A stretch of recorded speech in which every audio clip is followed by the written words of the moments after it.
black box and just free him anywhere in the continental United States, and he will walk back home. Do you understand that? Same thing with birds. You can put them on one of those things, a hot air balloon, and the bird will go right back to where it belongs. You understand? So now, our African ancestry left behind clear tools in the form of religion to recodify all of the wrongs and misdeeds of the magnetic field.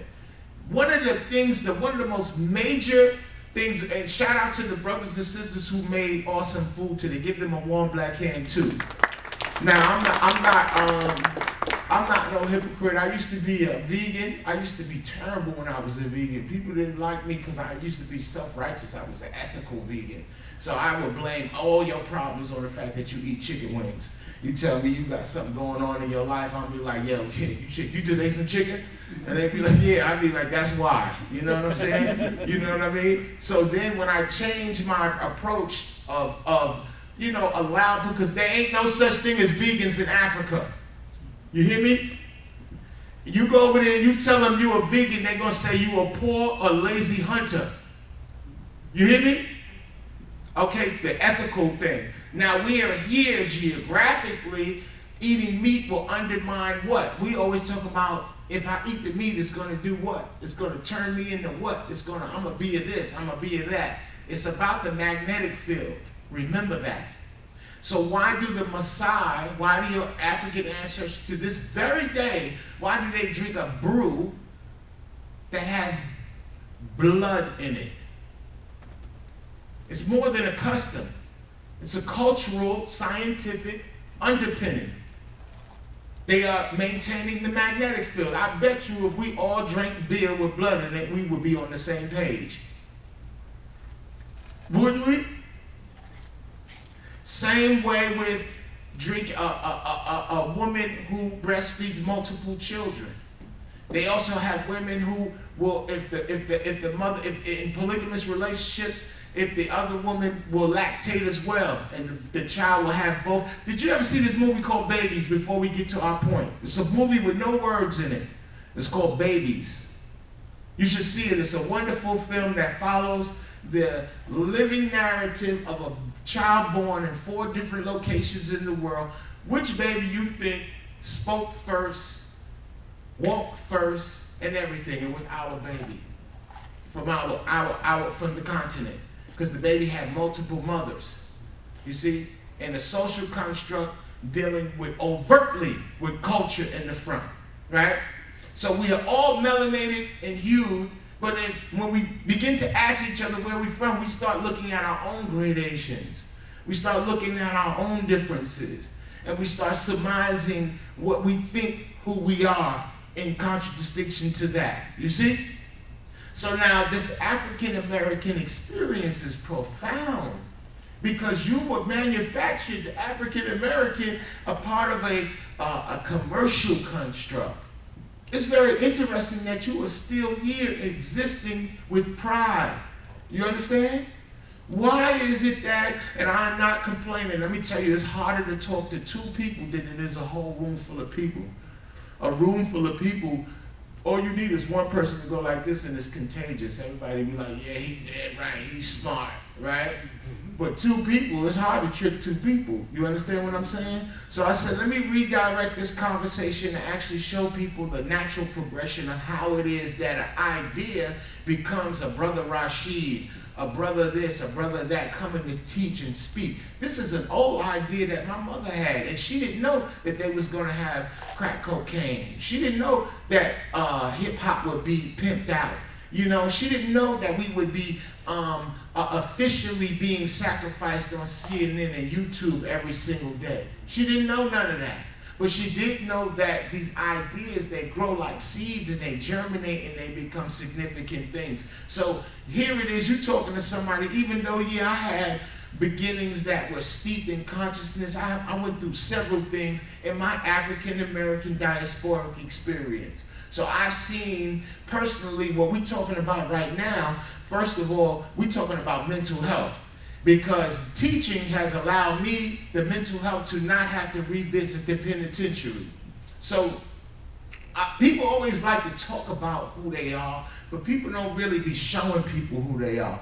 You understand? So I came today to Houston because the phenomenon about me being in Houston is because this has only happened to me 2 times. Here in Chicago, will the young people bring your brother out? You see? I have to talk nice and be nice to the elders and hotep them and put on dashikis to get them to pull brother Rashid out. You understand? But the young people get it because they can look past all of the vestigial because they are strivers. They're not hating, sitting up looking for you to wait and make a mistake. They're looking at getting game and running with it. You understand? So the young people is the ones that's keeping me relevant. I got young people like Ralph Lauren who is designing the stuff these Negroes is going to wear for the next 3 years in our school. Young people at Apple, you heard, who are designing apps and all this. Brothers and sisters all over the world, Africa, everywhere, that are paying attention to what we're doing here. You're an exceptional person if you even ever heard of me. You understand? Because there's so many chambers to get to just to get to mine. You understand that? So it was a time where I was not popular at all, so what I did was I created a platform for everybody else to speak. So if you've ever heard of Asir, the Duke of Tears, who's heard of Asir? You've heard of Asir? Asir. Who's heard of Umar Johnson? Right? That's one of the people who came out of my dialogue. Myself and Sanada, we created Umar. Who's heard of Anpu from Philly?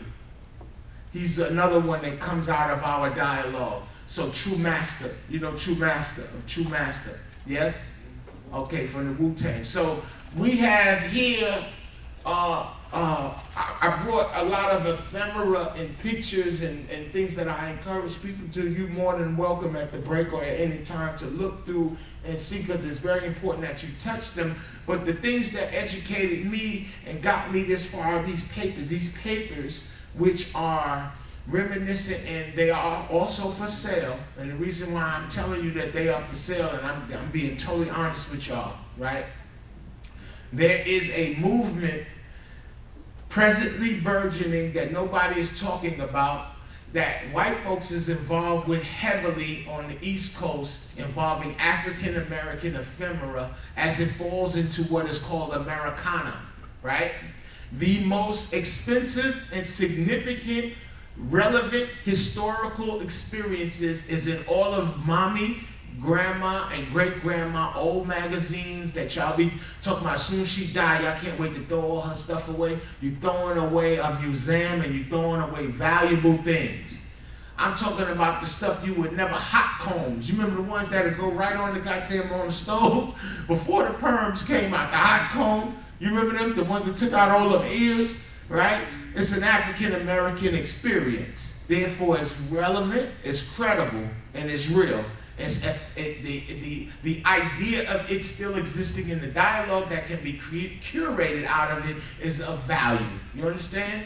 So the best kept secret is that a lot of the African art on the East Coast is being authenticated by white boys who are authenticating anything if you pay them. You understand? But you don't need authentication of African American ephemera. So you're sitting right now in front of newspapers that are up to 50 years old. The newspaper from the Amsterdam News when Brother Malcolm was killed is here. This is the picture of him in his casket. Here is before Robert Mugabe became who he was. This is his 13-point platform for his political party. Here's one of Dr. Ben's initial books ever. This was my mother's copy. He was one of her teachers at Harlem Preparatory School. Here we have pictures of the Honorable Elijah Muhammad. If you've never seen an actual picture, we always see facsimiles of the picture. So I'm in the business, and these right here are from the signed are of the equivalent of Martin Luther King with a paintbrush, Jacob Lawrence. So one of these is worth 6 bands, 6,000, one of these posters.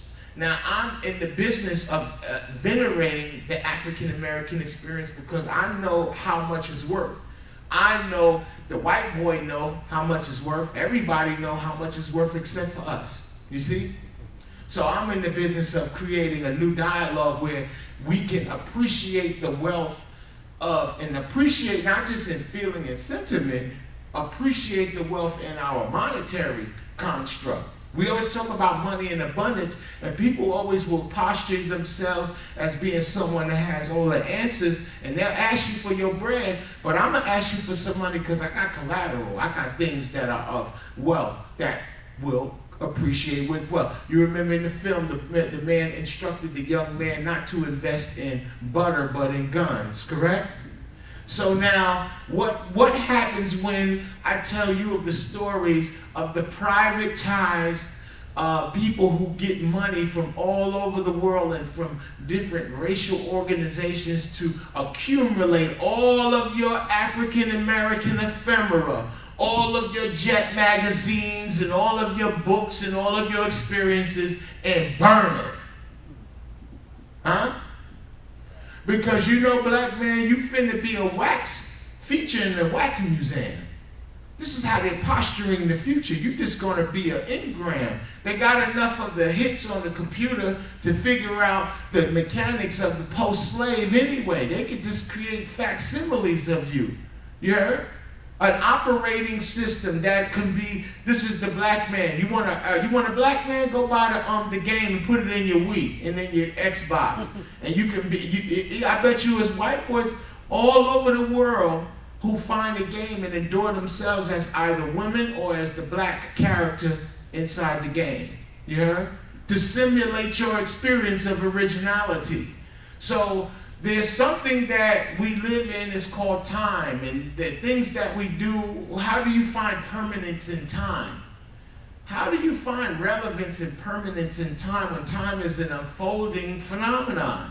How is it that we become historically relevant, continuously historically relevant? The proof is in the pudding. We get the peas mixed up. We have nothing left behind. So I feel sorry for any man. If you are a man, and you do not have significant positive memories left in the minds of young people, right? You will be forgotten, and it will be as though your life never existed. You see? The only thing superior to music is poetry. And the reason why I say poetry is because poetry superimposes itself beyond music. Music has no permanence in time. Once it's over, it keeps saturating through the ethers until it's no longer heard. But poetry lives within the hearts and the emotions of the believer. Okay? You understand that? Now, when I say the believer, let me tell you something. My mother was very, very much so a mystic, and she's the one that always instructed me and taught me that religion is your outer coating for your way with the world. It is your etiquette to adorn a particular religion and operate in commerce. You understand? If I was to go to Ethiopia and we was by Lalibela, I'm Christian. I'm not Muslim right there. You understand what I'm saying? If we are participating in the doctrine there. If I'm in the Sudan and we with the Muslims and it's time to make the salat, I'm making the prayer. You understand? So when I got an aunt that has more money than everybody I know, she don't got a husband no more. My uncle died. She got a boyfriend, right? And she go to church every Sunday. Her mortgage is paid. She got a two-door coupe. Cadillac, and she says all because of Jesus. So when I come to talking about this deep Kabbalah, she be like, quiet, where your bread at? Where's your money? Where's the money? Because she said, I pulls down this Jesus. I talks to Jesus. She used Jesus. But look, this is the other thing she didn't do. She didn't do what Jesus does psychologically. It makes people puritanical and asexual. You see, she got a boyfriend. My aunt is about 67 years old. And they get it in. They get it in. Because look, she gets it in, but she don't miss church. And don't need for nothing. And everybody need her for something financially. You understand? So religion offers mechanics of thinking. You see? You can't tell me that a praying Muslim is a terrible person. I'm not trying to hear that. If they wake up 5 in the morning to pray to Allah subhanahu wa ta'ala, they got some good etiquette, you heard? And you know if they are real practicing Muslim, you know your prayer is not even valid if your behind is not clean. A lot of our problems in life come from niggas skip showers. I swear to God. You be asking yourself, and that's back to the magnetic field. The Egyptians were known for their orthobiotic health. They were extreme with health. You understand? Where do you think the Muslim gets the whole concept of making the wudu and the ghusl so that his prayer can actually work? Those are Egyptian practices. And so is the Quranic narrative, and so is the Hebrew doctrine and all that. All that stuff is commission. Now, the blackest Bible that you've never seen is the one in your house. The one in your house, you didn't know that they talking about you all through that book. And they calling you different things in that book. They call you commissions. Who I see my brothers and sisters in here with their unks on, and I see y'all. I said, look at this. Look at we Egyptian. I'm with it. Let's do it, right? But let's go with this. Where do they speak the Medunet right now? Where's it being spoken at? Because that's the sacred science of the Egyptians. Where are they speaking that right now? Nope. Nope. Nope. Synagogue. It's now called Wolof. And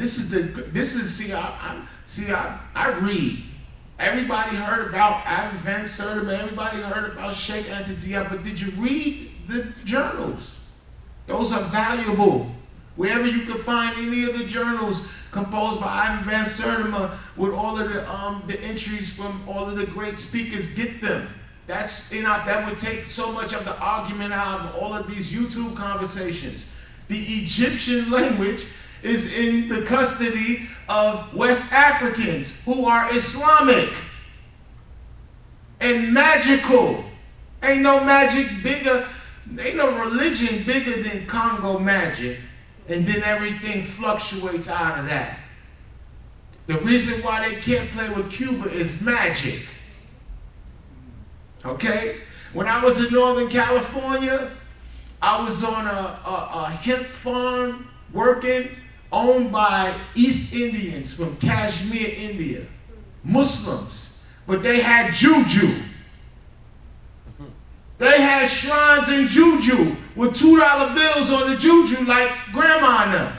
With the $2 bill on the juju with crystals, you know how the YouTube goddesses and gods, we just get a quartz or some shit. Give me the quartz. They be like this, give me the quartz. This is my altar. They be like, this is my altar. This is my quartz altar. Get the right and all in. They juju love, put the little love bugs and all that right there. They got the same thing. You see, it's a mechanics of mind. You understand? So we're not here to denigrate the mechanics of our mind. Now, something very interesting about the population that you are calling Jews. Who are you calling Jews? Do they have them here with the Hasidim? It's too hot for them here.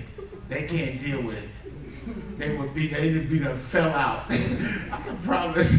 Look, they in California though are the very same ones that's in Brooklyn. They are extremely rich. They are a gang.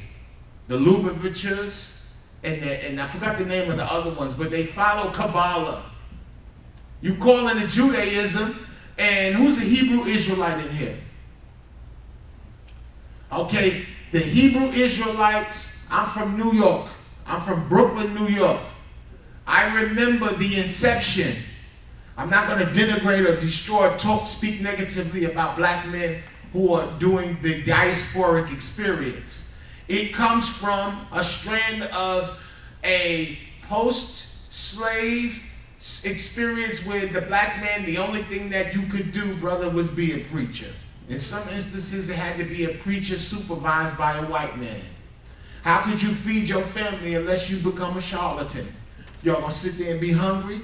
Or daddy is gonna get into the Bible and create new and amazing ways to feed us. You heard? He's also gonna become a herbalist. Then he's gonna put snakes on it and they're gonna call it snake oil. You see? Now Noble Drew Ali comes out of this. This is these brothers who would travel. They was hanging brothers all over the world. Him, Pascal, Beverly Randolph, they could travel though. Pascal is the one, when you see the crackers sitting all in a room with their eyes closed like this, playing Ouija boards and shit, talking about that's a seance. They talking the heads of lettuce. You remember when Rerun was talking to the head of lettuce? All that, right? That was all called spiritualism, which was an African-American created concept. There's a white man here in Houston and Texas. I don't know if he's Houston or Dallas. His name is Bruce Lee Webb, and he is an artist and a curator of mystical traditions diasporically, and he exposed one on his Instagram of a sister, her art. She had her own church, and she was known for healing people with the word. So don't tell me grandma word don't work. When she say, bring your leg over here, and she'd say, dude, let me put your hand on her leg. You'd be like this. Come here. And she'd bring down Jesus. What is she doing? What is she laying hands? What's she doing? She's becoming a conduit for the collective psychology and spirit of the whole world and everything connected to Jesus. Jesus, I'm out in California. Korean Jesus is white. He the dirty white, too. It's funny. Korean Jesus is dirty white with the dark hair. You know what I'm saying? He kind of chubby. So I'm like, that Jesus look like, that's that Jesus. So now Jesus have different personifications, right? According to the narrative and the needs of the people. I done seen a Haitian Jesus that speak Creole. He said, "Ça passe." I done seen a Dominican Jesus. You done see Chinese Jesus with the slanted eyes. Am I blind? Am I lying? So that means that Jesus is a feature and a fixture of the psychology. Now,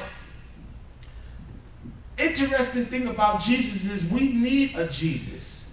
You need a Jesus concept, but the thing that they never exalted in the Jesus story was his women. They supposed to change the narrative and have her and her sister queens gather up their little cousins and brothers in them and come and get at them Jews and take him off the thing. And I'm sounding like I'm oversimplifying or I'm getting crazy with it, but you have to get a little crazy to maintain your mental health. You're going to tell me that it's all right to have a concept of a man on a cross getting his ass beat while we do nothing. And that's what God's plan was, right? Now, if you tell me something different, that he was just trying to see where y'all head was at, to see if y'all was going to get busy, and then after he figured out y'all ain't about that, then he get off the cross and just start slapping all of y'all. Bah, bah, bah, bah, bah. All the 12 disciples, stop playing with me. Bah, bah, bah, bah. That's the Jesus I'm dealing with. You see? And my Jesus got blades and turners and spinners on the whip like this, right? Making the back shake, what they say, right? That's a real Jesus for the narrative, for your mind. We are speaking about psychology here. Take the moral and ethical features out of it. Judaism comes from, to me, its constructs and its dynamics, it comes from my study. I'm going to oversimplify. I hope you all get into the class, the Red House. The Red House is very worth it. You walk away having some tools to operate in this world, but the Judaic religion is, to me, it is a Dogon invention. Why? Because of the mechanisms involved in it, in that it capitulates consistently an idea of linear descent. At the bottom of linear descent, however, there is this concept of blackness. This is where we're going to get into how did you get priced out the game, black people? Because I've seen a lot of different women, a lot of women, you know, it's nothing like a sister that's black, like I'm talking about dark, like Murder at Midnight, right? As a man, right? And then when you see the beauty of the Creator, you see the Creator manifest Himself in gradations of His beauty, right? So we appreciate all of His gradations, but how in the hell did the darkest, most beautiful gradation have to covet and utilize so much shame in the world? Why do you have to feel shame because your hair nappy and because you dark-skinned? Why? It's because you forgot how you got priced out the game. Because you in America, they don't teach you history, they teach you social studies. So they never taught you about the 8th century and the 15th century. Between that, they never taught you about the Norman invasion of 1066. That they took 5,000 Jews from North Africa into England to create the financial system. That's why Britain is called Britain. It's Berith. Ayn is covenant.